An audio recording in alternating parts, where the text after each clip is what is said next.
drone, the manual operation. Manual operation offers better adaptability and flexibility when dealing with complex or small plots and is recommended for experienced pilots familiar with the drone. Ensure that manual operations are conducted within visual line of sight and avoid beyond visual line of sight operations. Keep in mind any electrical poles, guy wires, and obstacles in the field. Ensure that when taking off, the E lever and the F lever on the remote controller are in the middle position. The pilot should stand behind the drone at a distance of more than 10 meters. Unlock it and take off.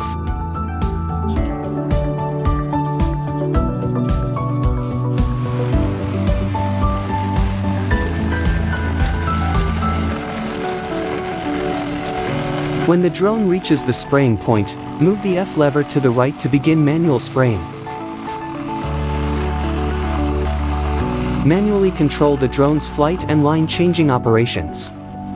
Pay attention to the differences between Japanese hand and American hand control gestures. During flight, you can flexibly adjust the drone's spraying parameters and position as needed. After spraying is completed, manually pull back the drone and land it. Due to Spider-Eye drone's larger size, it generally moves sideways instead of turning around during line changing.